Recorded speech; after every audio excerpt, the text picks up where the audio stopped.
கிறிஸ்துவுக்குள் மிகவும் பிரியமானவர்களே, அன்பின் ஆண்டவரும் அருமை இரட்சகருமாகிய இயேசு கிறிஸ்துவின் நல்ல நாமத்தினாலே உங்கள் அனைவரையும் அன்போடு வாழ்த்துகிறேன். எனக்கு அன்பான சகோதர சகோதரிகளே, இன்றும் ஒரு அற்புதமான காரியத்தை நாம் தியானிக்க போகிறோம். பாருங்க, நம்முடைய நம்பிக்கை கிறிஸ்து இயேசுவின் மேலாய் நாம் வைத்திருக்கிற இந்த மகிமையான நம்பிக்கை மகா விலையேறப்பட்டது. அவர் மீது நாம் வைத்திருக்கிற விசுவாசம், அன்பு தேவ பிள்ளைகளே, அது நிச்சயமாய் மிகவும் விலையேறப்பட்டது. அந்த விசுவாசத்தை நம்பிக்கையையும், அந்த திட நம்பிக்கையையும் தைரியத்தையும் ஒரு நாளும் விட்டு விடாதீர்கள். எந்த சூழ்நிலையிலும் கர்த்தர் உங்களோட இருப்பார். உங்களை எல்லா விதமான சூழ்நிலைகளிலும் இருந்து அவரே விடுவித்து உங்களை தாங்கி தப்புவித்து உங்களை உயர்த்தி கனப்படுத்துவார். நிச்சயமாக உங்களை பரிசுத்தவான்களுடைய சுதந்திரத்திலே பங்கடையும்படி செய்வார்.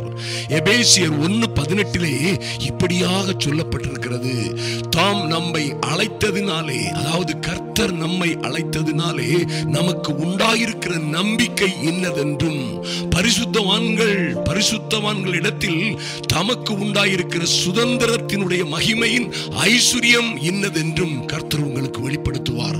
அருமையான தேவ பிள்ளைகளே, கர்த்தரால் தெரிந்து கொள்ளப்பட்ட, கர்த்தரால் அழைக்கப்பட்ட, கர்த்தர் மேல் விசுவாசத்தோடு இந்த ஜெப வேளையிலே வேத வசனங்களை கேட்க வேண்டும், தியானிக்க வேண்டும், ஜெபிக்க வேண்டும் என்ற வாஞ்சையோடு இரவும் பகலும் தேவ சமூகத்தில் வந்து காத்திருக்கிற உங்கள் மீது கர்த்தர் நிச்சயமாகவே கண்ணோக்கமாய் இருக்கிறார் என்பதிலே எந்த மாற்றமும் இல்லை. உங்களுக்காக அவர் மகிமையான காரியங்களை வைத்திருக்கிறார். இந்த உலகத்தில் மகிமையான, மேன்மையான, நீங்கள் நினைப்பதற்கும் வேண்டிக் கொள்வதற்கும் மிகவும் அதிகமான காரியங்கள் அது யாருக்கு யானு கேட்டீங்கன்னா, அவரால் உண்மையாகவே அழைக்கப்பட்ட, அவரால் தெரிந்து கொள்ளப்பட்ட, அவர் மீதே தங்களுடைய முழு நம்பிக்கையும் வைத்திருக்கிற பிள்ளைகளுக்கு அவர்கள் வேண்டிக் கொள்வதற்கும் விரும்புவதற்கும் மிகவும் அதிகமான பெரிய காரியங்களை கர்த்தர் வைத்திருக்கிறார் என்பதிலே எந்த சந்தேகமும் இல்லை. என் அன்பு சகோதர சகோதரிகளே, நிச்சயமாய் கர்த்தர் உங்களை என்ன செய்வார்? ஆசீர்வதித்து மேன்மைப்படுத்துவார். தாம் நம்மை அழைத்ததினாலே, உங்களையும் என்னையும் அவர் அழைத்து தெரிந்து கொண்டதினாலே நமக்கு உண்டாயிருக்கிற நம்பிக்கை, இந்த நம்பிக்கை வேதத்தில் கர்த்தர் எழுதி கொடுத்திருக்கிற அற்புதமான காரியங்கள் உங்கள் வாழ்க்கையிலே நிச்சயமாய் பலிக்கும். உங்களை அதில் இருந்து எவரும் பிடித்து விட முடியாது. பரிசுத்தவான்களிடத்தில் தமக்கு உண்டாயிருக்கிற சுதந்திரத்தினுடைய மகிமையின் ஐஸ்வர்யம், நல்லா கேளுங்க, பரிசுத்தவான்களுக்கு கர்த்தர் கொடுத்த அல்லது வைத்திருக்கிற மகிமையான சுதந்திரத்தினுடைய மகிமையின் ஐஸ்வர்யம் என்னதென்றும் நீங்கள் அறிந்து கொள்ளும்படி உங்களுக்கு பிரகாசமான மனக்கண்களை கர்த்தர் கொடுக்க வேண்டும் என்று ஜெபிக்கிறேன் சொல்றாரு பவுல். நீ அதை அறிந்து கொள்ளும்படியான பிரகாசமான மனக்கண்கள் உங்களுக்கு வேண்டும். அருமையான தேவ பிள்ளைகளே, நிச்சயமாக கர்த்தர் உங்களை அப்படியாய் ஆசீர்வதித்து மேன்மைப்படுத்துவார். ஒன்றிலும் நீங்கள் குறைவுபட்டு போகாதபடி, எல்லாவற்றிலும் நிறைவாய் சுகமாய் வாழ்ந்திருக்கும்படியாய் கர்த்தர் உங்களை மேன்மைப்படுத்தி நடத்துவார். எந்த பிரச்சனை வந்தாலும் சரி, எத்தனை விதமான துன்பங்களும் போராட்டங்களும் உபத்திரவங்களும் உங்களை சுற்றிலும், உங்கள் பிள்ளைகளை, குடும்பத்தை சுற்றிலும் இருந்தாலும் சரி, எபிரேயர் 10:23 சொல்லப்பட்டபடி அல்லாமலும் நம்முடைய நம்பிக்கையை அறிக்கையிடுகிறதிலே, அதாவது நம் நம்பி இருக்கிற காரியங்களை, நம்பி இருக்கிற தேவ வாக்குத்தத்தங்களை, தேவன் நமக்கு தந்த நல்ல வார்த்தைகளை அறிக்கையிடுகிறதில் அசைவில்லாமல் உறுதியாயிருக்க கடவோம்.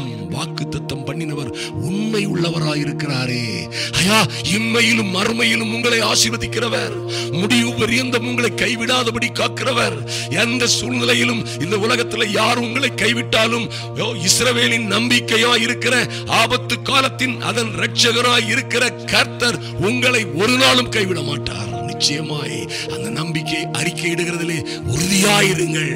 பரிசுத்தவான்களுடைய சுதந்திரத்திலே பங்கெடுப்பீர்கள். கர்த்தர் பரிசுத்தவான்களுக்காக, தேவ பிள்ளைகளுக்காக வேதத்திலே என்ன அற்புதமான காரியங்களை எழுதி தந்திருக்கிறாரோ அவைகள் எல்லாம் உங்கள் வாழ்க்கையிலே பலிக்கும்.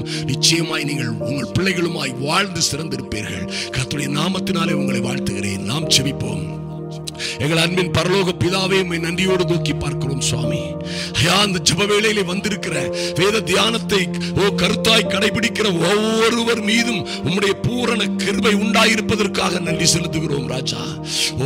கேட்ட நல்ல வார்த்தைகளுக்காக நன்றி செலுத்துகிறோம்.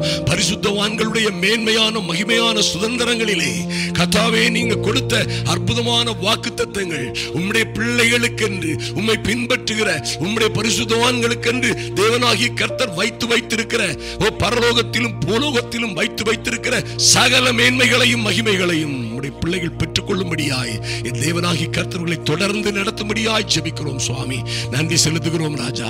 சங்கீதம் 23 சொல்லப்பட்ட அற்புதமான காரியங்களை இன்று தியானித்து ஜெபிக்க வைத்தீரே, நன்றி செலுத்துகிறோம் ஐயா. நீரே இந்த அருமையான சகோதர சகோதரிகளின் அவருடைய குடும்பங்களின் மேய்ப்பராய் இருந்து, தலைவனாய் தகப்பனாய் இருந்து பிள்ளைகளை ஆதரித்து மேன்மைப்படுத்துவீராக. நன்றி செலுத்துகிறோம். எல்லாவற்றிலும் எல்லா இடங்களிலும் இவர்கள் வெற்றி சிறக்கும்படியாய், எல்லாவற்றிலும் நிறைவாய் வாழ்ந்து சிறந்திருக்கும்படியாய் என் தேவனாகி கர்த்தருடைய அனுக்கிரகம் உடைய பிள்ளைகளை பாதுகாக்கட்டும், பலப்படுத்தட்டும். கர்த்தர் தொடர்ந்து பாதுகாப்பீராக. கிருபையினாலும் இரக்கத்தினாலும் முடிசூட்டுவீராக. தேவ தயவும் தேவ கிருபையும் தேவ சமாதானமும் இவர்களையும் இவர்கள் பிள்ளைகளையும் குடும்பங்களையும் கையின் பிரயாசங்கள் எல்லாவற்றிலும் பூரணமாய் தங்கி இருக்கும்படியாய் நன்றி செலுத்துகிறோம். கர்த்தர் பாதுகாத்து ஆசீர்வதிங்க. அன்பின் ஆண்டவரும் அருமை இரட்சகரும் ஆகிய இயேசு கிறிஸ்துவின் நல்ல நாமத்தினாலே ஜெபிக்கிறோம் எங்கள் அன்பின் பரலோக பிதாவே. ஆமென், ஆமென். என் அன்பு தேவ பிள்ளைகளே, நம்பிக்கையோடு, திட நம்பிக்கையோடு, விசுவாசத்தோடு தைரியமாய் இருங்கள். உங்கள் நம்பிக்கையை, விசுவாசத்தை நீங்கள் அறிக்கையிடுவதில் ஓ மைட்டி காட் தைரியமாய் இருங்கள்.